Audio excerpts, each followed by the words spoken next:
전쟁통에 진영의 남편은 폭사했다. 내장이 터져 죽은 인민군 소년병의 임종을 받더라 이야기했던 날이었다. 그리고 몇 시간 지나지 않아 3살배기 아들 문수만 남겨놓고 남편도 그 인민군 소년병처럼 죽었다. 문수가 9살 되던 해, 진영도 그 인민군 소년병의 꿈을 꾸었다. 그리고 예고처럼 문수가 죽었다. 애가 아파서 앓다가 죽은 것이면 덜 억울했을까? 길에서 넘어져 머리가 다친 애를 의사는 엑스레이 한 번 찍지 않고 마취도 하지 않은 채 뇌수술을 했다. 그의 무관심이 아이를 거의 생죽음시킨 것이다. 문수를 위해 기도라도 하고 싶어 개주인 가롤동 아주머니께 성당에 함께 가자고 부탁했었다. 가엾은 나의 아들 문수를 위하여 기도를 올리나이다. 어린 영혼에게 평화가 있기를. 그런데 미사가 끝날 무렵 진영 앞으로 잠자리채 같은 헌금 주머니가 쑥 들어오는 것이 아닌가. 무슨 구경꾼나 풍각쟁이 모자도 아니고. 진영은 그 길로 성당을 나와버렸다. 문수를 그냥 둘라니 가슴이 메인다. 절에 올려주자. 그리고 백중날 어머니와 새벽같이 음식을 싸들고 절로 향했다. 스님, 우리 아이 천도 좀 잘 씻겨주세요. 부탁입니다. 아침에 오기로 한 서장댁이 아직도 안 오시니 어떡하나. 스님, 그만 우리 아이를 먼저 해주세요. 그러자 주지승은 지나가던 늙은 중을 붙잡고 어제 저녁에 2,000원 낸 분인데 아직 서장댁이 안 오시니 우선 하나라도 먼저 끝내시지요. 몸집도 크고 목소리도 우렁찬 주지승이 해주었으면 좋으련만 늙은 중에 조는 듯한 연불에 진영은 영 실망스러웠다. 마지막으로 진영 어머니가 10판짜리 20장을 영전에 놓고는 목 놓아 울었다. 그런데 노자를 확인한 젊은 중은 영가 노자가 너무 적군요. 이 세상이나 저 세상이나 그저 돈이 있어야지. 돈에 따라 사람 대접을 이리 하다니 진영은 역정에 차올랐다. 일을 마친 늙은 중이 와서 하는 말은 더욱 가관이었다. 댁 같으면 중이 먹고 살겠소? 화폐의 액수에 따라 문수에 대한 추모의 정이 계산된단 말인가. 폐결핵을 앓고 있던 진영은 그날 이후 한여름 내내 앓았다. 견디지 못해 병원을 찾았지만 Y병원은 주사약의 분량을 속이고 S병원은 엉터리였으며 H병원은 빈 약병을 팔고 있었다. 종교인들이나 의사들이나 신뢰감이 사라지기는 매 한 가지였다. 시간이 지나고 설이 임박해진 겨울, 가롤동 아주머니가 진영을 찾아왔다. 돈을 좀 빌려준 사람이 죽었구나. 어떻게 하지? 지난 5월에 가져간 50만 원을 한 푼도 못 받고 그만. 5월이라면 진영의 개가 끝나 갯돈을 찾았어야 하는 날이다. 대관절 그 큰 돈을 누군 줄 알고 주었어요. 그 성당에서 영세를 받은 상배 있잖아. 그 상배 아버지야. 감쪽같이 종교를 이용했군요. 영세를 받았기 때문에 믿고 돈을 준 아주머니나 종교를 거래에 이용한 사람들이나 진영은 기가 막혔다. 그날 저녁 모레가 명절이라 절에도 돈 1,000원이나 보내야겠는데 남들은 다 제 몫을 먹는데 우리 문수는 손가락을 물고 애미를 기다릴 거다.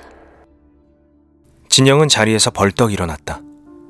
오랫동안 마음속에서만 벼르던 일을 오늘이야말로 해치워야겠다는 마음으로. 저희들이 이번에 시골로 가는데 아이 사진과 위패를 가지고 가고 싶어요. 그냥 두구려. 명절에 우편으로라도 잊어버리지 않으면 되지. 참견할 것 없어요. 사진이나 빨리 주세요. 진영은 문수의 사진과 위패를 뺏듯이 받아들고 더 깊은 산속으로 들어갔다. 그리고 모조리 태워버렸다. 내게는 다만 쓰라린 추억이 남아있을 뿐이다. 무참히 죽어버린 추억이 남아있을 뿐이다. 그렇지. 내게는 아직 생명이 남아있었다. 항거할 수 있는 생명이.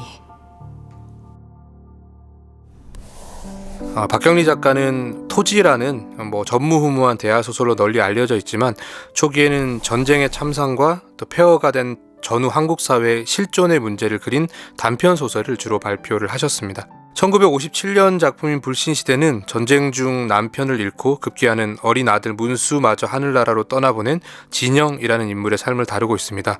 실제 작가 박경리가 겪어야 했던 상실과 맞닿아 있기 때문에 아들의 죽음을 견뎌야 하는 진영의 내면이 아주 절절하게 묘사가 되어 있습니다. 이 작품에서 주목하는 것은 역시 돈에 잠식되어 버린 사회의 모습이라고 할 수 있겠는데요. 종교에 의탁하여 마음의 고통을 치유하는 데에도 아픈 몸을 치료받기 위한 병원에서도 돈이 필요합니다. 돈이 적으면 순환을 당하게 되는 문제도 있지만 돈을 지불해도 정당한 대우를 받지 못하는 불신이 팽배한 이 세계에서 주인공은 스스로 살아있다는 것, 부끄러울지언정 그 생명만이 자신에게 유일하게 남아있음을 깨닫게 됩니다. 아들의 위패와 사진을 결국 불태워버린 진영이 그 이후에 어떤 선택을 하게 될지 각자 아마 상상하시는 바가 있으시리라 생각이 됩니다. 박경리 작가의 초기 단편은 이처럼 전쟁 이후에 깊은 상실을 겪은 여성의 삶을 매우 깊이 있게 그려내고 있습니다. 불신시대를 비롯해서 암흑시대, 계산, 흑흑, 백백, 전도 등을 통해서 당대 가장 날카로웠던 박경리 작가의 단편 세계를 경험할 수 있으시면 좋겠습니다.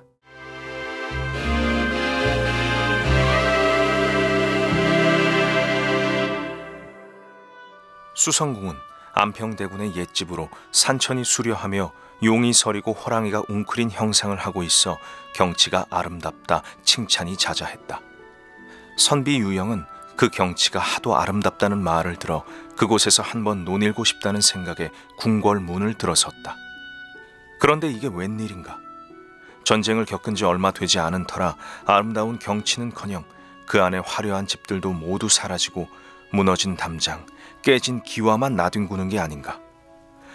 유영은 서쪽 정원으로 들어가 폐허가 된 궁궐을 보며 술을 벗삼아 헛헛한 마음을 달랬다. 그런데 술에 취해 깜빡 잠이 들었다 깬 유영의 앞에 한 소년과 젊은 미인이 나타났다. 깊고 깊은 곳에서 이별한 뒤 인연은 다하지 않았건만 만날 길 없었네. 우리가 나눈 사랑 정녕 꿈이던가. 화려한 봄날에 얼마나 자주 마음 상했던고. 지난 일은 이미 먼지 되어 사라졌건만 지금도 괜스레 눈물 적시네. 시를 마치고 탄식하며 울음을 삼키는 여인을 보고 유영은 물었다. 지금 이 노랫말을 듣자니 격조가 맑고 탁월하면서도 담긴 뜻이 슬프고 처량하군요. 이리 슬피 우시는 까닭이 무엇인지요? 유영의 질문에 여인의 곁에 있던 소년이 한참 동안 서글픈 표정을 짓더니 말을 이었다. 저의 성은 김입니다. 14살에 진사시험에 합격해 당시 사람들이 저를 김진사라고 불렀죠. 그리고 저와 어린 시절 인연을 맺은 이 여인의 이름은 운영입니다. 그리고 운영은 안평대군의 궁녀였답니다. 그렇게 운영과 김진사는 마음속에 쌓인 원망의 한을 유영에게 들려주었다. 세종대왕의 8대군 중에서 가장 총명했던 안평대군은 자신이 사는 수성궁에 당대의 뛰어난 문장가들을 불러 모아 밤에는 독서를, 낮에는 시를 지으며 풍류를 즐겼다. 하늘이 제주를 내리심에 어찌 남자에게만 넉넉하고 여자에게는 인색하게 하셨을 리 있겠느냐. 그리하여 안평대군은 궁녀 중에서 나이가 어리고 용모가 아름다운 10사람을 뽑아 가르치고 시를 짓게 했다. 그 중에 하나가 바로 운영이었다. 대군은 그 궁녀들을 매우 아껴서 항시 눈앞에 두고 다른 사람과는 마주하여 말도 나누지 못하게 했다. 그러던 어느 날 안평대군과 만나기 위해 수성궁에 들린 김진사는 운영을 보고 첫눈에 반하였고 운영 또한 같은 마음을 품게 되었던 것이다.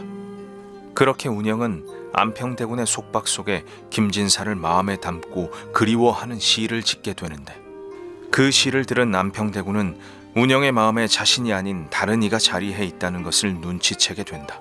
운영의 시는 서글핀 누군가를 그리워하는 마음이 보이거늘 그리는 사람이 누군지 모르겠다. 시를 짓는 중에 우연히 나온 말이지. 어찌 다른 뜻이 있겠습니까? 지금 죽은 게 의심을 받으니 저분 10,000번 죽어도 유감이 없나이다. 그렇게 애걸복걸하여 겨우 안평대군의 의심을 피할 수 있었지만 운영이 아무리 꼭꼭 숨겨도 결국 시에서 드러나는 김진사에 대한 사랑은 이미 걷잡을 수 없이 커진 상태였다. 운영을 보고 싶은 마음이 깊어져 시름시름 앓게 된 김진사에게 그의 시종 특이 말했다. 진사님, 제가 일을 한번 꾸며봅죠. 특은 운영을 안평대군으로부터 훔쳐오자는 계획을 말했다. 그러나 특의 진짜 의도는 따로 있었는데 바로 둘을 도와주는 척하며 진사를 죽이고 운영과 그녀가 들고 나오는 금은 보화를 모두 차지하려는 속셈이 있었던 것이다. 그러나 궁안에 운영을 주시하는 이가 많았으니 안평대군이 운영과 김진사의 관계를 눈치채기 시작했고 김진사는 궁궐 출입을 하지 못하게 됐다. 궁녀가 밖으로 나오지 못하면 그 보물은 하늘이 내게 주신 거로구나. 특은 김진사가 안평대군이 하사한 운영의 금은 보화를 탐내 도둑질하였다는 소문을 내었고 이를 들은 안평대군은 도망치려 했던 운영의 의복과 금은 보화가 하나도 남지 않았다는 걸 알게 됐다. 혹시 네가 김진사에게 사사로운 마음을 갖고 있는 게냐? 큰 죄를 지었으니 제가 산들 무슨 명목이 있겠습니까? 결국 안평대군에게 자신의 죄를 진술하고만 운영은 별당에서 스스로 목을 메어 죽었다. 김진사는 슬픈 마음으로 운영을 위해 마지막으로 기도를 올리러 절에 왔다. 부처님, 운영과 제가 다음 생에서는 이 같은 원통함을 면하게 해주옵소서. 그렇게 김진사와 운영이 과거의 이야기를 마쳤다. 엎드려 바라건대 선생은 저희가 쓴 글을 수습하시어 영원히 전해주시기 바랍니다. 잠시 후 유영이 다시 잠에서 깨어났을 땐 사방에는 아무도 없고 오직 둘의 애절한 사랑 이야기가 담긴 책 한 권만이 그의 곁에 남아있을 뿐이었다. 운영전은 여러 측면에서 현재적 의미를 발견할 수 있는데요. 우선은 궁녀인 운영이 여성으로서 감내해야 했던 여러 제약과 억압을 그려내고 있다는 점입니다. 또 하나는 작품에 등장하는 인물들이 전형적이지 않다는 점입니다. 대부분의 인물들이 단순히 선인, 악인으로 구분되지 않고 복합적으로 그려지고 있는데 이를테면 이 소설의 악인이라고 할 수 있을 김진사의 하인 특조차도 매우 입체적인 면이 있습니다. 마지막으로 작품의 형식입니다. 일종의 액자 구조이면서 또 동시에 메타 소설의 방식으로 쓰인 이 소설은 평범하게 이들의 이야기를 따라가는 것이 아니라 이야기를 인물로부터 전해 들으면서 동시에 그 기록의 결과물이 소설의 마지막에 남게 된다는 설정을 하고 있습니다. 이를 통해서 운영전은 매우 중층적이고 또 다층적으로 해석될 수 있는 여지와 여운을 주고 있습니다.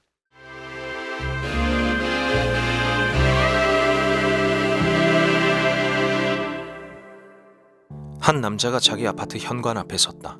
그는 몹시도 피곤한 것인지 지친 기색이 역력했지만 초인종을 2번 누르고 참을성 있게 아내가 나오길 기다렸다. 난 잠이 들어버리면 귀신이 잡아가도 몰라요. 남자의 아내는 평소에도 이런 말을 자랑처럼 하고 다니는 사람이었다. 아내가 나오지 않자 남자는 대꾸 없는 초인종을 신경질적으로 마구 누르며 문을 부술 듯이 두드렸다. 그렇게 남자가 소란을 피우자 이웃이 아파트 복도에 나오기 시작했다. 그 집에 무슨 볼일 있으세요? 벌써부터 문을 두드린 모양인데 아무도 없는 것 같소. 그러니 그냥 가쇼. 전 이 집의 주인입니다. 당신이 그 집 주인이라고? 이에 남자는 화가 나 투덜거리며 자기 손으로 직접 문을 열었다. 정 못 믿겠으면 따라 들어오시오. 증거를 배주겠소. 여보! 여보! 남자는 집 안으로 들어와 스위치를 찾으며 소리쳤다. 하지만 그가 기다리던 대답은 들려오지 않았다. 화가 나서 문을 쾅 닫고 들어온 남자는 다시금 집안을 살폈다. 아내는 온데간데 없이 보이지 않고 화장대 아래에 아내가 남긴 메모만이 놓여 있었다. 여보, 오늘 아침에 전보가 왔는데 친정 아버지가 위독하시다는 거예요. 잠깐 다녀오겠어요. 밥상은 부엌에 차려놨어요. 남자는 아내의 메모를 보고 형용할 수 없는 분노가 차올라 발소리를 쿵쿵 내며 욕을 퍼붓기 시작했다. 제기랄, 겨우 돌아왔어. 제기랄, 그런데 아무도 없다니. 우선 배가 고팠던 남자는 부엌으로 갔다. 거기엔 밥 대신 빵 몇 조각이 굳어서 종이처럼 딱딱해져 있었다. 남자는 쉴 새 없이 투덜거렸다. 그는 한운 수 없이 피곤한 몸과 아픈 다리를 끌며 욕실로 향했다. 그의 아내는 늘 껌을 씹다가 밥상이든 거울이든 붙여두는 버릇이 있었는데 남자는 아내가 씹다가 붙여둔 껌을 자기 입으로 넣고 씹었다. 피곤하고 홀로 고독했던 남자는 아내가 씹던 껌에서 뜬모를 위안을 느꼈다. 그는 다시 기분이 좋아져 면도를 하고 신나게 온몸을 구석구석 씻을 수 있었다. 하지만 남자의 이런 기분은 오래가지 못했다. 그는 아내가 남긴 메모를 떠올리며 분말 주스에 설탕을 타다가 문득 깨닫고 말았다. 자신은 아내에게 분명 내일 도착한다고 했었다. 그런데도 메모엔 방금 전화를 받고 나간 것처럼 쓰다니. 아내는 내가 출장 간 그날부터 어디론가 사라졌을 거야. 남자는 그녀가 내일이나 올 것이란 생각에 쓴웃음을 지었다. 그때였다. 욕실 쪽에서 발소리가 들렸다. 남자는 성큼성큼 다가가 확인했지만 아무도 없었다. 그리고 이번엔 부엌에서 소리가 들렸다. 하지만 그곳에도 아무도 없었다. 남자가 다시 소파 쪽으로 돌아왔을 때 이번엔 재떨이에 불붙은 담배가 놓여있는 걸 확인했다. 누구요? 남자는 다시 고독감을 느끼며 조심스럽게 소리를 질렀다. 이윽고 이상한 일이 벌어졌다. 스푼부터 시작해서 집안의 물건들이 팔딱거리는 물고기처럼 공중으로 떠오르는 것이다. 놀라고 두려운 마음에 남자는 곧장 다시 거실의 스위치를 켰다. 그리고 물건들이 제자리에 있는 걸 확인했다. 자신이 잘못 본 것이라 생각한 남자는 그렇게 정신이 없는 상태로 술잔을 가득 따라 연거푸 마셨다. 그러다 그는 술이 달아올라 노래를 불렀다. 나뭇잎에 놀던 새여 왜 그런지 알 수 없네 낸들 그대를 어찌하리 내가 싫으면 떠나야지. 그리고 그에 맞춰 다시금 물건들이 춤을 추는 것처럼 공중으로 떠올랐다. 마구 흔들리는 물건들을 피해 이 방을 떠나려는 생각으로 남자가 살금살금 걸음을 옮기려는데 그의 다리가 삽시간에 굳어져 오기 시작했다. 남자는 겨우 기어서 움직였지만 다리가 석고처럼 굳어가는 걸 도저히 막을 수 없었다. 결국 그는 모든 걸 체념하고 굳어가는 중에 몸을 똑바로 뉘었다. 다음 날 오후쯤에 한 여자가 이 방에 들어왔다. 여자는 이 방에 어떤 새로운 물건이 놓여있는 걸 발견했다.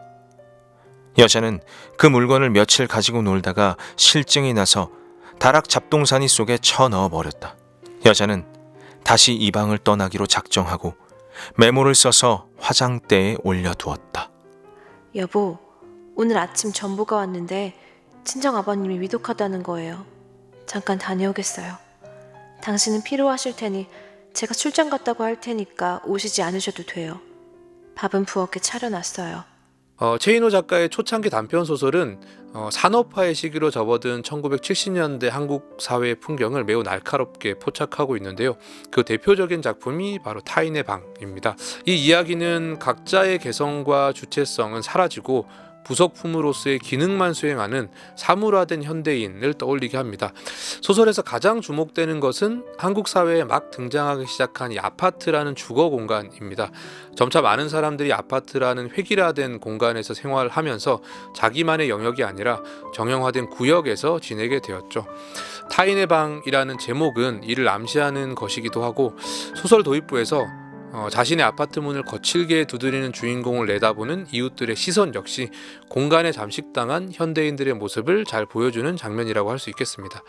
이처럼 공간과 사물이 나만의 것이 아니라 누구에게나 있는 공산품일 때 작가는 인간은 어떻게 자신의 주체성을 획득할 수 있을까 하고 질문을 던지고 있습니다.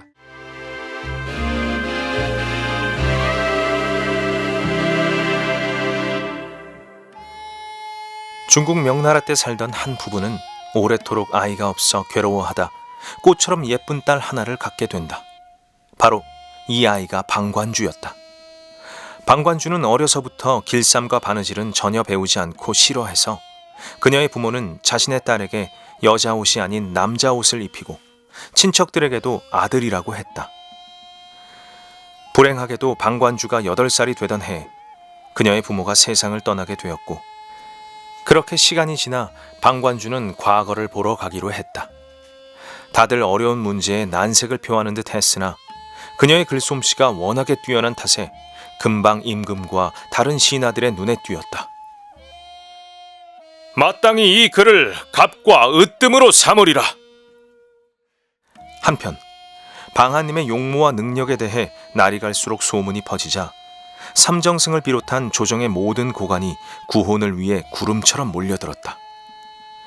그 중에 한 사람이 자신의 막내딸과 방하님을 혼인시키고 싶어 했는데 그 막내딸의 이름은 영해빙이었다. 해빙은 어려서부터 행동거지에 거침이 없고 자신감이 흘러넘쳐 다른 형제들이 부부의 연을 맺어 살아가는 것을 비웃었다. 여자는 죄인이라 이미 모든 일을 마음대로 하지 못하고 남편의 규제를 받아야만 하니 남자가 되지 못할진된 인륜을 끊는 것이 옳으리라. 해빙의 아버지는 방한님에게 끊임없이 해빙을 소개해 주려 했고, 이에 방한님은 남자인 척을 계속하기 위해선 의심을 피하기 위해서라도 혼례를 치르는 게 마땅하다고 생각했다. 결국 모두의 축하를 받으며 혼례를 치른 둘은 첫날 밤에 속내를 털어놓을 수밖에 없었다. 해빙은 방한님이 여자라는 것을 처음부터 눈치채고 있었고, 그 역시 남자와 혼인하기를 원하지 않았기에 방한님의 사연을 듣고자 했던 것이다. 저의 근본은 소저가 의심한 것과 같소이다. 소저에게는 너무 죄송하고 부끄러워 낯을 들 수가 없소만 그대가 침묵하기를 바랄 뿐이요. 남들과 해빙을 속였다는 생각에 부끄러움을 감추지 못했지만 해빙은 그런 방아님의 말에 크게 기뻐하며 답했다. 그대를 처음 볼 때 이미 분명히 알아보았던 터이니 이제 그대와 평생을 함께 지낼지라도 아내로서의 도리를 잃지 않겠나이다. 시간이 지나 임금께서 방아님을 1년 동안 형주 안찰사로 보내려 했고, 그렇게 방아님과 해빙은 잠시 떨어지게 되었다. 오늘 몇 년 동안 떨어져 있게 될 것을 생각하니 슬픈 마음을 자제할 수가 없구려. 날로 공적이 쌓여가는 중에 방아님은 운명처럼 큰 별이 떨어지는 것을 봤고, 별이 떨어진 곳에서 옥같이 곱게 생긴 아이를 발견한다. 하늘이 나에게 내려주신 아이다. 아이의 가슴에 낙성이라는 두 글자가 있어 아이의 이름을 낙성으로 짓고 아들로 삼았다. 한편 오랑캐가 들끓어 임금의 고민이 깊어지자 방하님은 명을 받들어 곧장 전쟁터로 향했다. 방하님은 전쟁터로 나가자마자 오랑캐 왕의 진을 단숨에 깨뜨리고 그를 산채로 사로잡았다. 또 시간이 흘러 방하님과 해빙의 아들인 낙성의 나이가 12살이 되었을 때 낙성이 혼례를 치르고 그 몇 해 후엔 아이까지 낳으니 방하님의 집안은 더욱 승승장구했다. 그러던 어느 날 방하님의 집에 호련히 도사 한 명이 나타나 말했다. 빈도는 천산도사라고 하온데 작은 술법으로 가끔 관상을 보곤 하나이다. 도인께서 신이한 재주를 가지신 듯하니 제 얼굴도 보아주소서. 골격이 아담하고 풍치가 있으며 지저분하고 어지러운 속세의 태가 전혀 없으니 수명은 40을 넘지 못할 것이옵니다. 말을 마친 도사는 맑은 바람이 되어 사라졌고 방하님은 탄식할 수밖에 없었다. 내가 일개 아녀자로서 남자 행세를 한 지 이미 오래되었는데 어찌 천벌이 없겠는가. 결국 방하님은 자신의 운명을 받아들이며 임금과 해빙의 부모에게 진실을 말한 뒤 해빙과 함께 마지막을 같이 했다. 아, 슬프도다. 그대와 함께 시를 짓고 읊조리는 것도 오늘이 마지막이로구려. 그렇게 죽은 방하님을 따라 해빙 역시 한날 한시에 죽고 말았다. 방하님과 해빙의 죽음을 세상 모두가 슬퍼했지만 부모와 임금은 모든 사실을 알고서도 그들의 공을 치하하고 진심으로 그리워했으며 후에 그 둘의 후손은 날로 번성했다. 본디 이 둘은 천상에 속한 사람이었는데 서로만 바라보다 이를 게을리했고 둘 다 여자로 태어나는 벌을 받게 된 것이었지만 죽어서는 다시 천상으로 돌아가 화목하게 지낼 수 있었다. 그렇게 이 둘의 사랑 이야기는 후손을 통해 전해지게 되었다. 방한림전은 19세기 말 창작된 것으로 추정되는 여성 영웅 소설입니다. 이 작품은 주인공이 여성이면서 남성을 가장하여 결혼 생활까지 영위하는 이야기를 담고 있어서 매우 독특한 위상을 점하고 있습니다. 방한림이 자신의 성공과 능력 발휘를 위해서 결국 남성성의 우위를 받아들였다는 견해와 그가 고정된 성 정체성을 타파하고 가부장제 질서를 비판하고 있다는 의견이 또 공존하고 있고요. 어떤 해석을 내리든 이 방한림전이 매우 흥미로운 작품이라는 사실은 분명한 것 같습니다. 19세기 조선의 독자들은 무슨 생각을 하면서 이 작품을 읽었을까요? 한국의 고전을 읽는 즐거움 중에 하나는 이처럼 우리의 과거를 직접적으로 마주할 수 있다는 점일 텐데요. 어쩌면 지금 우리가 가지고 있는 의식보다 더 자유롭고 편견이 없는 젠더 의식을 19세기의 사람들이 가지고 있었던 것은 아닐지 한번 상상해 보게 됩니다.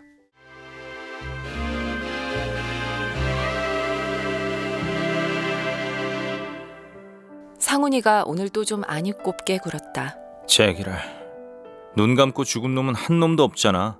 찌개에 있는 커다란 멸치가 두 눈을 뜨고 죽은 게 징그럽다고 투정을 부린 것이다. 제명에 못 죽었으니까 그렇지 뭐.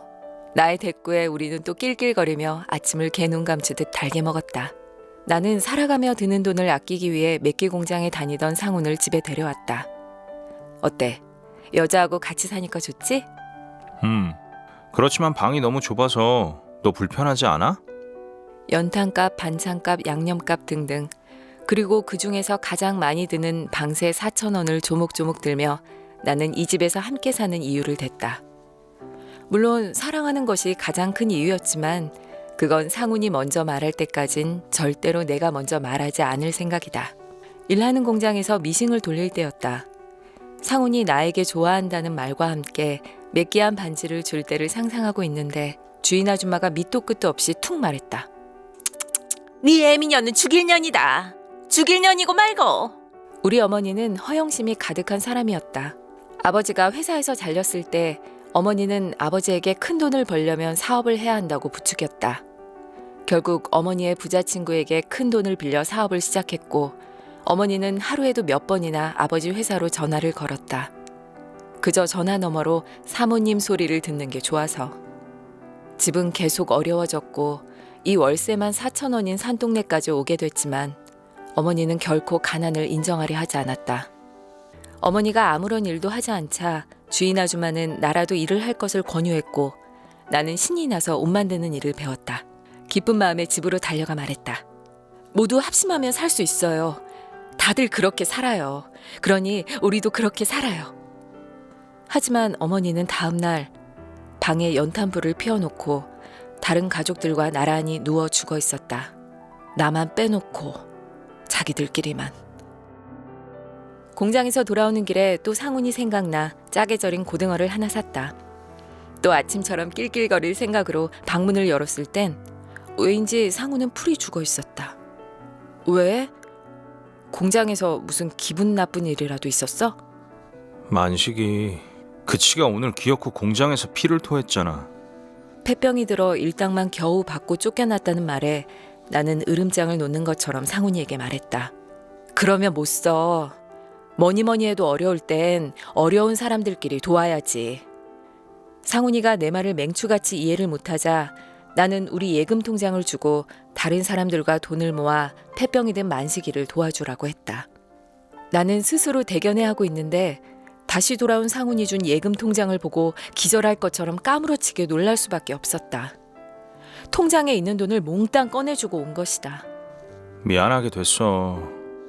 그렇지만 말이야, 누구한테 돈을 건니? 다 말도 못하게 지독한 가난뱅이들 뿐인걸. 모두 가난뱅이들 뿐이라고? 그럼 우린 뭐니? 우린 부자니? 나는 분을 이기지 못해 멱살을 잡아 흔들어 상훈이의 머리가 벽에 콩콩 부딪히게 했다. 그리고 어느 날 상훈이는 집을 나가버렸다. 소식도 없이 완전히 사라진 상훈 때문에 나는 살도 마르고 일도 되지 않았다. 그렇게 얼마나 지났을까? 나는 집에 불이 켜져 있는 걸 봤다. 상훈이 돌아온 것이 틀림없었다. 돌아온 상훈이는 멀끔하고 좋은 옷을 입고 냉랭하고 남남스러운 표정으로 있었다. 나는 그가 너무 낯설어 물었다. 웬일이야? 돈 갚으려고. 그때 그게 3만 얼마더라? 내가 도둑질이라도 한 것이냐고 묻자 상훈은 사실 자신은 부잣집 도련님이며 아버지가 좀 별난 분이라 어디 가서 고생 좀 실컷 하고 오라고 무일푼으로 내쫓겼던 것이라고 설명했다. 덕택에 아주 소중한 경험을 할 수 있었지. 돈 주고도 살 수 없는 귀한 경험이었어. 부자들이 가난을 흉내내고 있다. 내 가난이 어떤 가난인 줄 알고 그게 어떤 건지 알고 나는 화가 나서 그를 단박에 쫓아버렸다. 상훈을 쫓아버린 내 방은 좀 전까지의 방이 아니었다. 더러운 벽지, 자크가 고장난 비닐 트렁크, 우그러진 냄비와 양은 식기들. 어제와 같은 자리지만 무의미하고 취했다. 나는 상훈이가 가난을 훔쳐갔다는 걸 비로소 깨달았다. 나는 깜깜한 절망을, 가난을 도둑맞고 나서 비로소 느꼈다. 그렇게 혼자 뼈가 저린 추위에 온몸을 내맡겼다. 이 소설은 1975년에 발표된 작품이지만 거의 지금 50여 년이 지난 지금도 그러한 세태가 여전하다고, 오히려 양극화가 더 심해졌다고 할 수 있을 것 같습니다. 많은 것을 가진 사람들이 더 많은 것을 가지기 위해 약자의 자리에 자신들을 위치시키는 일이 빈번하고, 가난은 능력과 노력의 부족으로 치환돼서 자주 조롱과 혐오의 대상으로 전락하고 있습니다. 나에게 더 충격적인 것은 어머니가 보인 가난에 대한 공포나 두려움, 또 환멸이나 외면이 아니라 가난을 가볍게 즐기는 상훈의 행위였다는 것입니다. 가난이 얼마나 끔찍한 일인지, 또 그것이 사람을 얼마나 비참하게 만드는지에 관해서는 얼마든지 견딜 수 있지만, 부자들이 가난을 탐내고 급기야 그것을 훔치는 세태는 나에게 엄청난 절망을 안겨주고 있습니다. 이처럼 박완서 작가의 소설은 세태를 매우 정확하게 재현하면서도 미묘한 감각이나 내면의 변화를 예리하게 포착하고 있습니다. 박완서 작가는 잘 알려진 작품이 워낙에 많고, 또 최근 여성 서사의 매력이 부각되면서 다시 각광받고 있기 때문에 이 기회에 박완서 작가의 작품 세계를 두루 경험해 보셨으면 합니다.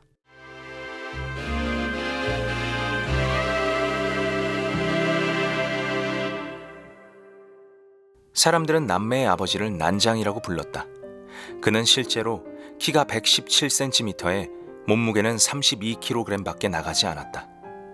그렇게나 왜소한 난쟁이였지만 또 동시에 아버지였던 그는 채권 매매부터 칼갈기, 고층 건물 유리 닦기, 펌프 설치, 수도 고치기까지 아내와 자식들을 위해 정말로 열심히 일했다.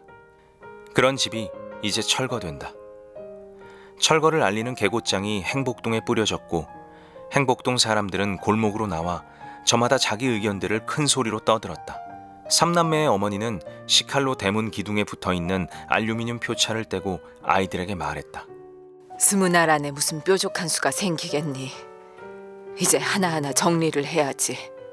새로 지을 아파트에 들어갈 돈은 없고 이사를 갈 곳도 없는 불확실한 상황에서 이제 집이 사라진다는 것만이 가족이 처한 현실이었다. 난장이와 어머니는 책을 많이 읽던 첫째 영수가 공부를 계속하기를 바랐지만 밀어줄 힘이 없었고, 영수는 공부를 그만둘 수밖에 없었다. 둘째 영호와 막내 영희도 몇 달 간격을 두고 학교를 그만두었다. 툭하면 우는 막내 영희가 빵집에서 깨끗하게 일할 수 있다는 것만을 위로 삼고, 첫째와 둘째는 공장에서 죽어라고 일했다. 난장이는 첫째 영수와 함께 작은 나무배를 몰아 방죽 안으로 들어갔다. 영수야, 어제 왔던 꼽추 아저씨 생각나니? 다른 일은 이제 힘이 들어 못하겠다. 영수는 난장이가 말하는 꼽추 아저씨가 어제가 아니라 3년 반 전에 왔었다는 걸 알고 아버지가 걱정이 되어 답했다. 아버지는 일 안 하셔도 돼요. 저희들이 일을 하잖아요. 낡은 나무배는 물에 천천히 잠기고 있었다. 너희들은 학교에만 나가면 돼. 그게 너희들이 할 일이다. 갈수록 이상해지는 난장이는 그해 겨울 방 안에만 있었지만 계속해서 입주권 가격이 오르는 통에 떠나지 않고 악착같이 버틸 수밖에 없었다.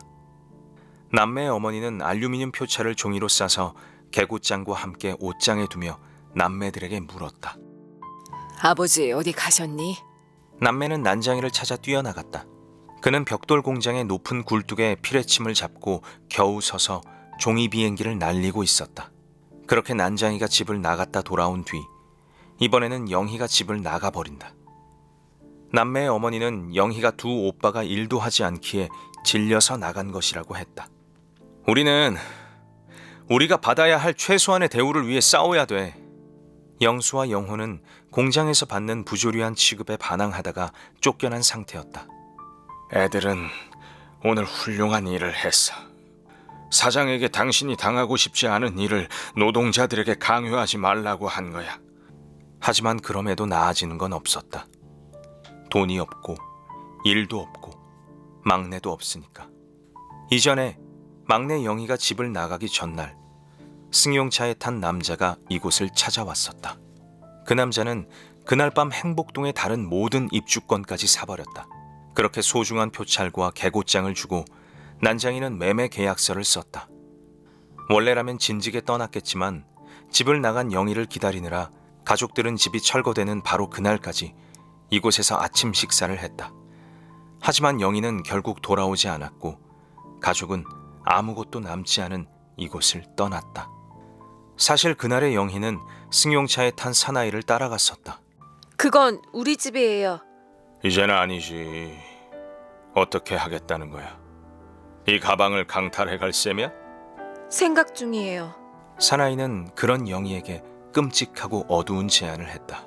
네가 할 일을 주지. 말을 잘 들어야 해. 안 돼요 하는 말을 내 앞에서 쓸 수 없다는 걸 알아야 돼. 영희는 정말로 안 돼요라고 말하지 않았다. 사나이는 영희를 원했고 영희는 날마다 알몸으로 잠을 잤다. 영희야, 넌 집을 나가 뭘 하고 있는 거냐? 꿈에 어머니가 나타나 영희를 나무랐지만 그녀는 집을 되찾기 전엔 돌아갈 수 없었다. 그런 생활을 이어가다 마침내 영희는 표찰과 개고장을 훔쳐 동사무소에 갔고 철거 확인원을 썼다. 결국 가족의 집을 되찾은 것이다. 하지만 가족들은 이곳을 이미 떠난 뒤였다. 네가 집을 나가고 식구들이 얼마나 찾았는지 아니? 길게 얘기를 뭘 하겠니? 아버지는 돌아가셨어. 영희가 집을 나가고 난장이는 벽돌 공장 굴뚝 속에서 시체로 발견되었다. 제발 울지 마. 누가 듣겠어. 아버지를 난장이라고 부르는 악당은 죽여버려. 그래, 죽여버릴게. 그녀는 환상처럼 난장이의 모습을 떠올렸다. 난장이는 벽돌 공장 굴뚝 위에서 쇠공을 하늘로 쏘아 올렸다. 난장이가 쏘아올린 작은 공은 문학사적으로도 매우 큰 의미가 있습니다. 현실 참여적인 리얼리즘 문학과 또 미적 가치, 형식적 실험 같은 것을 중시하던 모더니즘 문학이 대립하고 있을 때 이 두 요소를 성공적으로 결합시킬 수 있음을 이 작품이 증명했기 때문입니다. 이 소설에 등장하는 당대 사회의 현실이나 인물의 형상은 매우 구체적이면서도 또 동시에 은유적이면서 환상적인 서사적 장치도 풍부하게 서술이 되어 있습니다. 난쟁이는 정말로 난쟁이이기도 하지만 소외되고 또 왜소한 하층민을 비유적으로 표현한 것이기도 하니까요. 난장이가 쏘아올린 작은 공은 여성 인물의 재현에서 또 과도한 상징성 또 다소 도식적인 구도 등에 비추어 보면 그 시대적 한계도 분명히 있는 작품입니다. 그럼에도 불구하고 이 작품이 던지는 어떤 묵직한 울림과 문제의식은 지금 그리고 미래의 독자들에게 반드시 필요하다고 생각합니다. 바로 이런 지점에서 난장이가 쏘아올린 작은 공은 고전이라는 이름에 걸맞는 작품이라고 볼 수 있을 것 같습니다.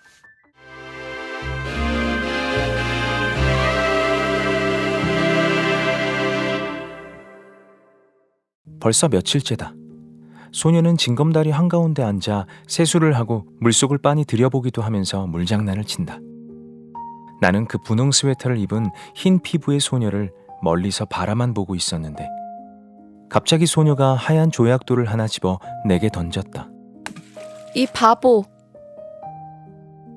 그리고 소녀는 갈밭 사이길로 들어가 버렸다. 다음 날부터는 좀 더 늦게 개울가로 나왔다. 처음에는 소녀의 그림자가 보이지 않는 게 다행이라고 느껴졌지만 소녀가 보이지 않는 날이 늘어가자 왜인지 가슴 한구석에는 허전함이 자리 잡았다. 나는 그럴 때마다 주머니 속 조약돌을 주무르는 버릇이 생겼다. 하루는 소녀가 있던 징검다리 한가운데 앉아 물속을 들여다봤다. 검게 탄 내 얼굴이 비치는 게 싫어 물을 마구 움키었다. 그러다 소녀가 다가오는 것을 알고 깜짝 놀라 일어서고 말았다. 나는 도망치듯 달리기 시작했다. 디딤돌을 헛디뎌 넘어지고 코피가 났다. 어디선가 바보 하는 소리가 따라오는 것 같아 코피를 훔쳐내며 달리기만 했다. 또 하루는 소녀가 말을 걸었다.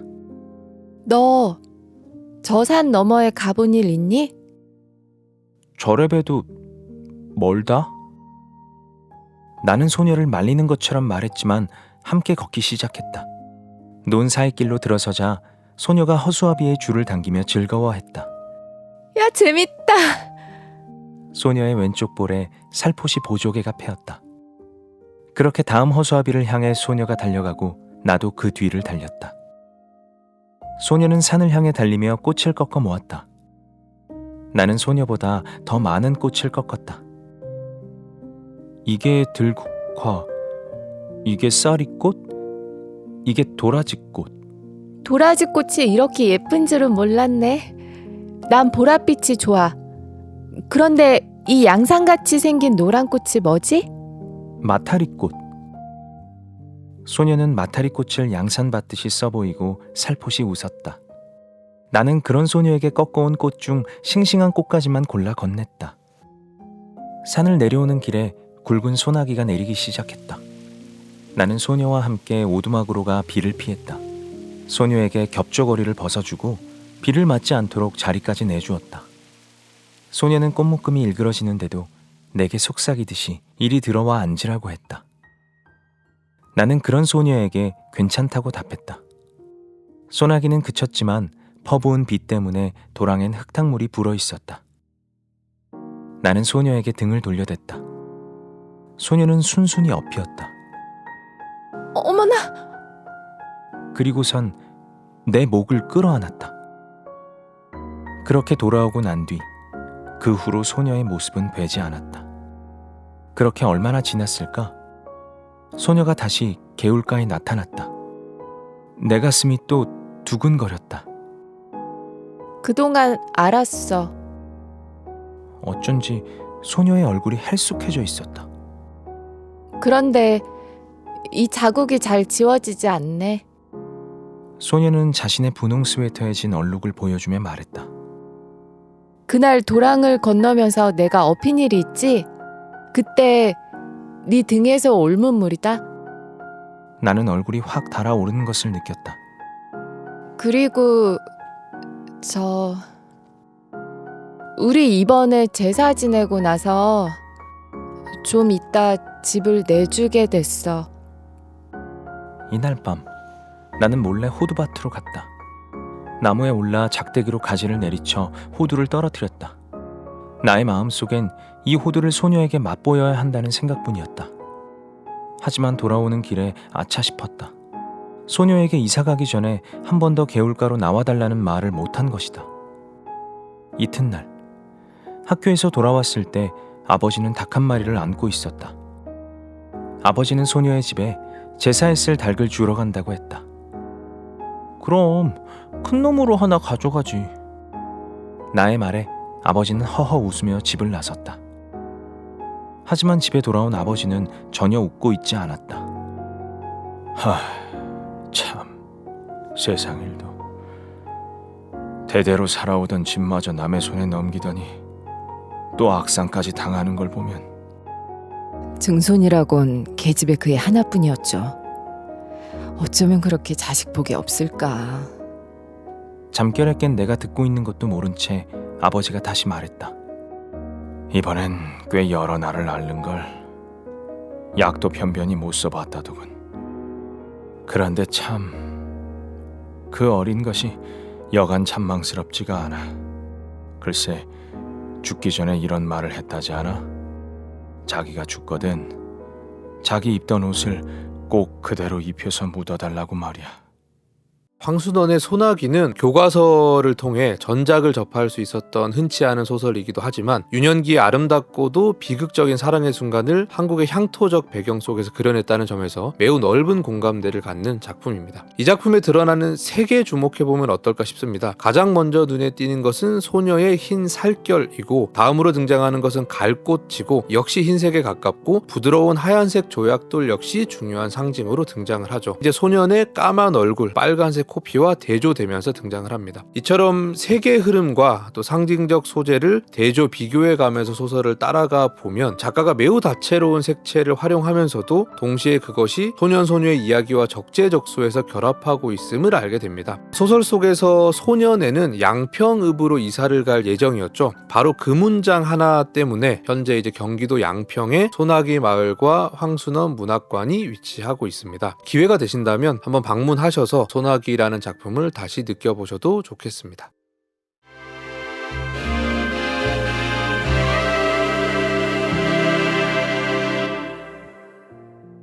버스가 산모퉁이를 돌아갈 때 나는 무진 10km라는 이정비를 보았다. 무진엔 명산물이 뭐 별로 없죠. 아휴, 아무리 그렇지만 한 고장에 명산물 하나쯤은 있어야지. 승객들이 떠드는 소리를 듣고 생각했다. 나는 무진의 명산물이 무엇인지 알고 있다. 그것은 안개다. 마치 밤사이 전진해온 적군들처럼 안개가 무진을 삥 둘러싸고 있는 것이다. 그렇기 때문에 무진에 대한 내 인상은 어둡던 나의 청년 시절을 떠올리게 할 뿐이었다.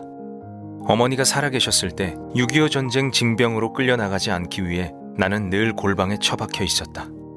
물론 홀어머니를 떠날 수 없기 때문이었지만 난 스스로 모멸하고 오역을 웃으며 견디는 그 편지 같은 일기를 썼다 찢었다 할 수밖에 없었다. 그랬던 무진에 돌아왔다. 옛 친구가 나를 보고 말하길 돈 많은 과부 하나 잘 만나 쉽게 출세했다고 떠들어댄다. 나는 그 사실을 부정할 순 없다.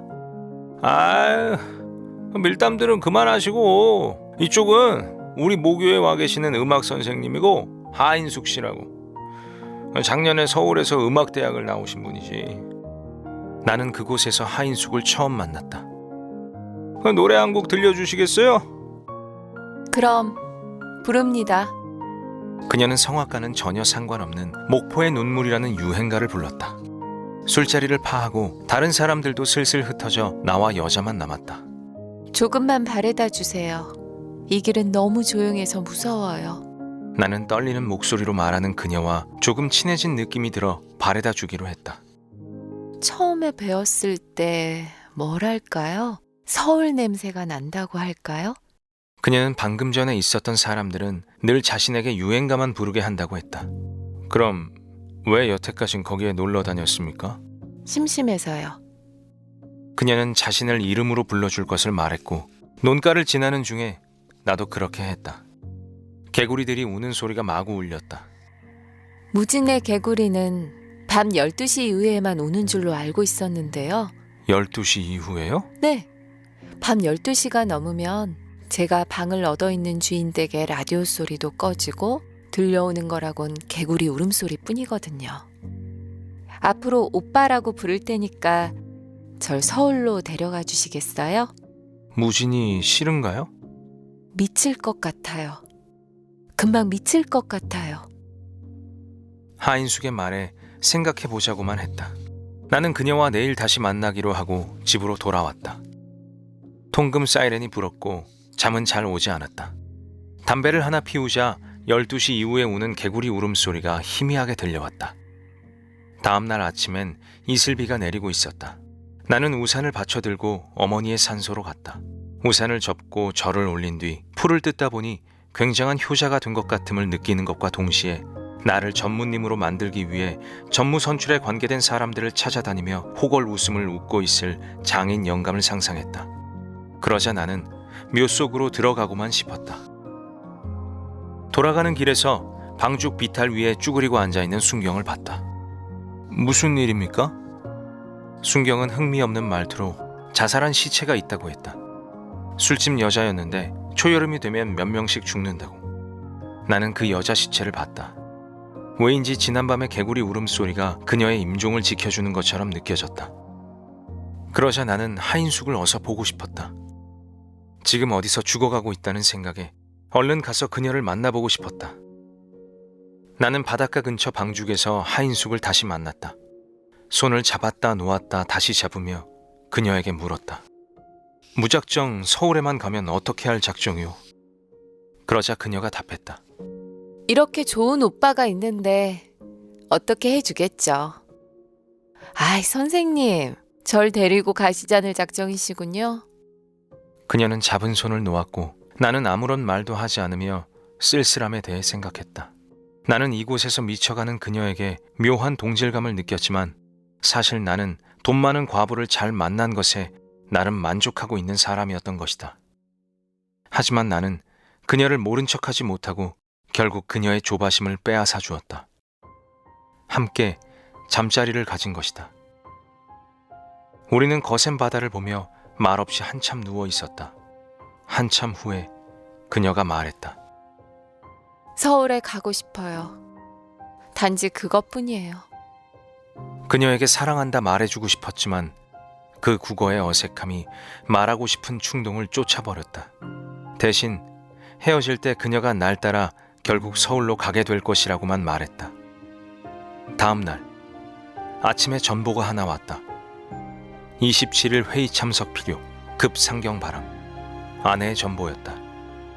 그게 꼭 무진의 일들. 그러니까 안개와 외롭게 미쳐가는 것과 유행가와 술집 여자의 자살과 배반을 모른 척 전부 잊자고 말하는 것 같았다. 하지만 나는 이번이 마지막이라 여기며 하인숙에게 편지를 썼다. 지난날의 내 모습과 같은 당신을 사랑했고 서울에서 준비가 되면 연락하겠노라고. 쓰고 나서 나는 그 편지를 읽고 또 읽다 결국 찢어버렸다. 그렇게 다시 덜컹거리는 버스 속에서 나는 길가에 세워진 하얀 팻말을 보았다. 당신은 무진읍을 떠나고 있습니다. 안녕히 가십시오. 그 팻말을 보고 나는 심한 부끄러움을 느꼈다. 소설 전반에 흐르는 서울과 무진이라는 공간의 대비는 이 소설의 중요한 테마일 것입니다. 무진으로 향하는 소설의 첫 장면과 무진을 떠나 서울로 향하는 소설의 마지막 장면이 다르게 읽히지 않는 것은 결국 아무것도 변한 것이 없다는 의미이기도 한데요. 편지로 상징되는 낭만과 진정성이 전보라는 정확성과 정보값에 패배했다는 뜻이라고도 할 수 있겠습니다. 이처럼 김승옥의 초기 단편들은 1960년대 서울이라는 공간을 중심으로 새로운 문학적 감각을 보여주고 있는데요. 이번 기회에 새롭게 다시 한번 접해보시기를 바랍니다.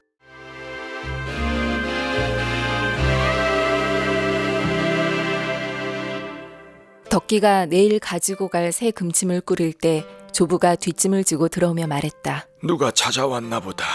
친구라고 찾아온다는 것이 왜 모두 그따위뿐인지. 조부의 말을 들어보니 눈치로 보아 김병화가 온 것이 짐작되었다. 덕기는 밥 걱정 없는 집안에 자라서 일본 교토 유학생으로 구차살이란 딴 세상일 같지만 병화는 사회주의자란 이유로 부친과 의절한 후 하숙을 하며 근근히 생활하고 있다. 덕기와 병화는 바커스라고 영서로 간판이 붙은 곳을 찾았다. 여기가 바커스라는 곳인데 값싸고 미인이 있는 곳이지. 경혜? 어떤가? 놀라 자빠지지는 않겠나? 덕기는 예전 같이 보통학교에 다니던 경애가 이런 술집 고용사리로 다니는 것이 어쩐지 가슴 아팠다. 경애는 덕기의 술잔을 빼앗았지만 입에 대지는 않았다. 이튿날 떠날 채비를 하는데 할아버지의 첩인 수원집은 내다보지도 않았다. 어린 첩이 안방 차지를 한 지가 5년. 따라서 덕기의 부모가 따로 나간 지도 5년이다. 조이관은 손주인 덕기는 귀해하여도 아들인 상우는 못마땅하였다. 젊은 첩을 들어 앉히자고 아들 식구를 밀어내었던 것이다. 그러다 덕기가 장가를 들자 할아버지의 집으로 옮아왔다. 덕기 또한 제 아버지보다는 조부를 더 따랐다. 재산이 아직도 조부의 수중에 있어 조부의 뜻을 맞추어야 하겠다는 다짐도 있었다. 상훈이 급속히 타락의 길로 빠져든 건 경혜의 일 때문이었다. 상훈은 경혜가 어머니 심부름으로 왔다 갔다 하면서 애국지사였던 경혜의 부친이 감옥에서 나와 죽기를 기다리는 터라는 말을 간단히 들려주었었다. 조상우는 부친이 죽고 남은 모녀에게 집을 얻어주었고 경혜는 자기가 졸업한 소학교에 월급 30만 원짜리 선생님으로 넣어주었다. 학교한 젊은 교원들 사이에서는 상훈과 새로운 여선생 경혜 사이에 추문이 퍼졌다. 교회의 중심 세력이요 젊은 지사로 불리던 조상훈의 명성은 급속히 떨어졌다. 조의관에게는 평생의 소원이 몇 가지 있는데 어여시 자기 집 자기 종파의 족보를 꾸미는 일이었다. 조가의 집이 번창하려고? 하지만 구워온 조상은 자기네 자손부터 돕는답디다. 너는 네 아비도 구워왔겠구나. 돈도 돈이거니와 지금 시대에 이게 가당키나 한 일입니까? 잔소리 마라. 너는 아무리 굶어 죽는다 하여도 한 푼 없다. 아이고 안방마님 어서 나가보세요. 영감마님께서 대돌에 미끄러져서 넘어지셨어요. 조의관은 허리뼈가 시큰거리고 붓기가 더 성하여 갔다. 수원집은 밤이나 낮이나 똥오줌을 받아내야 하니 살이 더럭더럭 빠졌다. 그래도 영감 앞에서는 입에 혀같이 살랑거렸다. 이번 판에 공을 들여놓아야 받을 유산이 100석이 200석이 될 것이 아닌가. 영감의 병은 차차 눈에 안 띄게 침중해졌다. 조의관은 손주 덕기가 보고 싶다고 몇 번이나 편지를 띄우고 전보를 쳤다. 그러나 아무런 회답이 없었다. 덕기의 여동생인 덕기가 전보를 보내고 다음날 덕기가 들어왔다. 전보를 못 봤어요. 3번이나 쳤다는 전보가 왜 안 왔을까? 돈은 어디로 날아갔을까? 덕기는 정신을 바짝 차려야 하겠다고 생각하였다. 이 열쇠 하나를 너에게 맡기려고 그렇게 급히 부른 것이다. 조부는 수원집까지 내보내놓고 열쇠 꾸러미를 꺼내 맡겼다. 나만 눈 감으면 이 집 속이 어떻게 될지 생각해봐라. 너는 그 열쇠를 붙들고 사당을 지켜야 한다. 덕기가 가만히 고개를 떨어뜨리고 있으려니까 수원집이 얼굴이 벌게서 들어온다. 덕기가 열쇠를 성큼 넣어버리는 것을 보더니 얼굴에 살기가 돈다. 지금 덕기에게 모두 살림을 내맡기시지 않으셨습니까? 그러면 덕기 듣는 데라도 제 일까지를 분명히 말씀해 두셔야 하지 않겠어요? 내가 내 생전에 이런 꼴을 볼까봐 다 공평히 나누어 놓았다. 내 앞에서 다시 누가 그런 말을 꺼내면 내 손으로 불질러 버리고 죽는다. 이튿날 조영감은 대학병원에 입원을 했다. 비소 중독? 투약한 처방전을 보아도 중독될 여지가 없었다. 이틀 동안 눈을 한 번도 못 떠보고 그대로 자지러져 들어가던 숨을 마지막 들이긋고 말았다. 조영감이 죽고 나서 흉흉한 소문이 돌았다. 약을 잘못 써서 조영감이 돌아가셨는데 초상을 치른 뒤에 손주인 덕기가 의사들에게 돈을 먹인 것을 보면 내용이 있는 일이라고. 이 흑작질로 인한 소문은 경찰의 귀에도 들어갔다. 사실 금천 형사가 노리는 점은 따로 있었다. 덕기 조부의 독살이 사실이고 그 주범이 조덕기라면 그 배후에는 열렬한 사회주의자인 김병화가 있을 거라고. 병화가 잡혀오자 덕기는 고등과장에게 면회를 청하였다. 조부는 생전에 금고 열쇠를 내주고 재산 분배를 자기 손으로 하여 놓은 다음에야 덕기가 무슨 불평이 있어서 악랄한 수단을 썼겠느냐는 점이 덕기에게는 유력한 변명이 되었다. 조부가 부친에게 상속한다는 유서를 따로 써주었다는 말을 들은 일이 있었는가? 여기서 덕기는 깜짝 놀랐다. 부친이 큰 금고 속에 있는 조부의 도장을 집어다가 유서를 위조한 건가 하는 짐작이 들었다. 이것은 네 필적인가? 조부의 유서다. 이것을 보면 부친은 잡힌 모양이다. 그럼 이것은? 처음 것과 같은 날짜로 정미소를 상훈이에게 준다는 역시 조부의 유서다. 가방을 열자 금고에 넣어둔 땅 문서, 집문서가 모조리 끌려 나왔다. 이번 중독 사건도 당신의 짓이오? 재산을 자식에게 뺏기게 되니까 그따위 천하에 무도한 짓을 한 거지? 이튿날 덕기는 전화 소리에 잠을 깨었다. 병화가 하숙을 하던 집 딸인 필순의 부친이 병화의 사건에 휘말려 조사를 받다가 돌아가셨다는 소식이었다. 병원에 찾아간 덕기에게 필순이 모녀가 매달리듯이 하며 울었다. 덕기는 자기 부친이 경혜 부친의 장사를 지내주던 생각을 하며 자기네들도 그와 같은 운명에 지배되는가 하는 이상한 생각이 들지 않을 수 없었다. 오늘 소개해드린 염상섭 작가의 3대는 20세기 한국 근대문학을 대표하는 고전이라고 할 수 있습니다. 근대적 체제로의 전환 과정에서 조선이라는 사회가 겪어야 했던 혼란과 갈등을 세대적 인물들을 통해 그려내고 있는 작품인데요. 이 작품은 당시 식민지 경성의 풍경과 구체적 정보가 가득 담겨있는 역사 지리학적 보고이기도 합니다. 3대를 통해 100여 년 전의 한국 사회를 흥미롭게 경험해 보시기 바랍니다.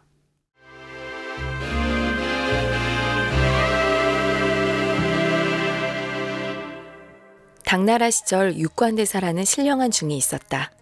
그 제자 수백 명 중 성진이란 젊은 제자가 있었으니 총명과 지혜가 무리 중 단연 빼어났다. 어느 날 성진이 대사의 심부름을 다녀오던 중 다리 위에서 8선녀와 마주치고 정신이 잠옷 황홀하여 선녀들을 희롱하고 노닥거리니 육관대사가 성진을 꾸짖었다. 성진아, 네가 여자를 만나 희롱하고 속세의 부귀를 흠모하였으니 이 땅에 머무를 수가 없다. 이에 성진과 8선녀가 삼라전에 이르니 염라가 큰 바람을 일으켜 모두를 흩어지게 했다. 성진은 양처사 부부의 아이로 인간 세상에 환생하였고 그 이름을 양소유라 했다. 양소유가 14~5살에 이르러서는 얼굴이 옥처럼 빛나고 문장과 지혜가 뛰어나 세상 사람들에게 비할 바가 아니었다. 소유가 모친께 하직하고 화주 화음년에 이르러 작은 누각에서 시를 지어 읊다가 한 미인과 두 눈을 맞추게 되었으니 진어사의 딸 진채봉이라. 첫눈에 반한 둘은 서신으로 시를 주고받으며 언약을 약속했다. 하지만 새벽녘 적병의 습격으로 양소유는 산으로 피신하였다. 5달 만에 돌아가 소식을 물어보니 진어사는 역적이 내린 벼슬을 받았다는 이유로 죽고 그 딸 진채봉은 궁녀가 되었다 하여 눈물만 흘릴 뿐이었다. 하여 양소유가 과거를 치르러 길을 나섰다. 여러 날을 거쳐 낙양성에 들어가니 성 안에 여러 공자들이 기녀들을 모아놓고 풍류를 즐기고 있더라. 기녀 중 한 명 개소머리 홀로 단정에 앉아있는데 용모의 아름다움이 하늘의 소녀와도 같이 아름다웠다. 그날 밤 서로 이끌려 잠자리에 나아가니 그 깊은 뜻을 이루 말할 수가 없더라. 양소유가 과거를 치른 후 개소머를 데리러 오기를 약조한 후 두 사람은 눈물을 뿌리고 헤어졌다. 외사촌은 양소유더러 그대의 모친이 내게 편지하였으니 이곳의 여자 중에 배필될 사람을 찾아달라 청하였다고 전했다고 한다. 외사촌이 알아본 배필은 춘명문 안에 사는 정사도의 딸 정경패였다. 양소유는 처자의 얼굴을 보기 위해 여장을 하고 최씨 부인과 그 딸 앞에서 검은고를 타게 되었다.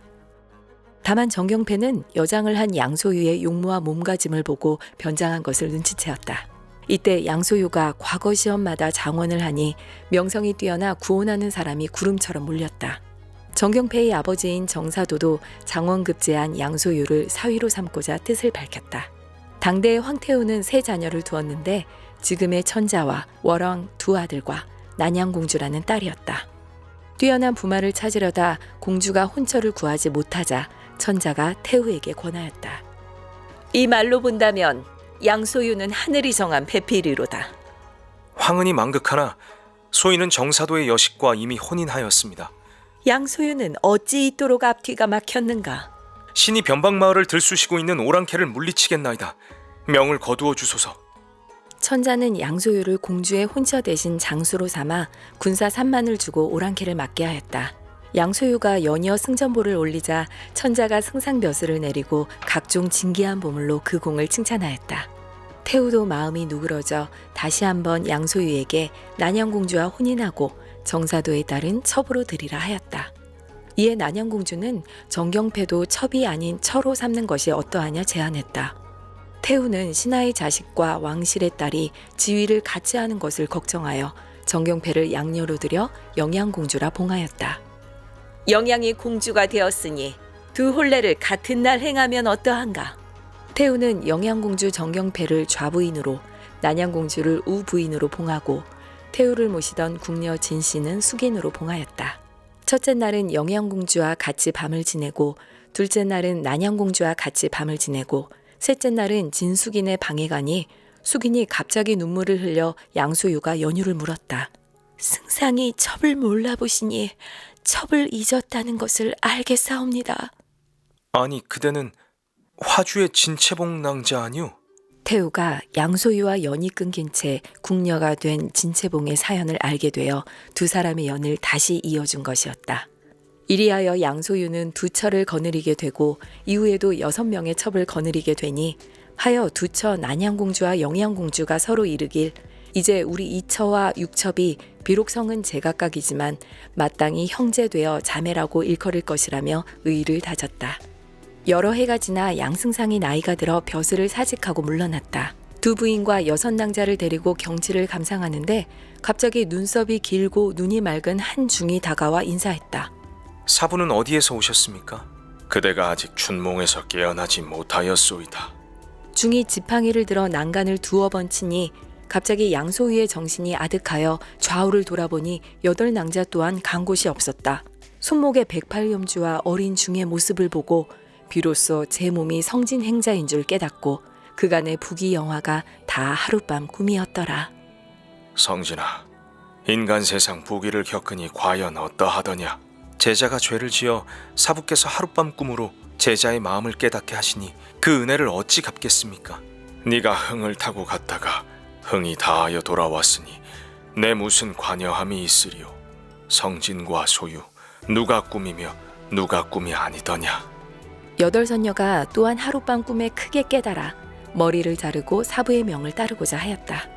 성진과 8비구니가 동시에 깨달아 불생불멸하는 도를 얻으니 9사람이 함께 극락세계로 가니라. 대부분의 한국 고전 소설이 작자와 창작 시기가 분명하지 않은 것과 달리 오늘 소개해드린 구운몽은 작가와 창작 시기, 또 창작의 배경까지 알려져 있는 흥미로운 작품입니다. 자신의 운명을 가문이나 국가에 의탁하는 것이 아니라 계속해서 스스로 개척해 나가는 이러한 행로에서 또 하나 특징적인 것은 구운몽이 무갈등의 서사라는 점입니다. 이처럼 구운몽은 한국 문학사에서 가장 중요한 위치를 차지하고 있는 작품 중 하나입니다. 동시에 작가 김만종이 무료하고 또 적적한 어머니를 위해 창작했던 만큼 소설적 재미와 상상력 역시 풍부한 작품이기도 하니 이 기회에 전문을 읽어보시기를 추천드립니다.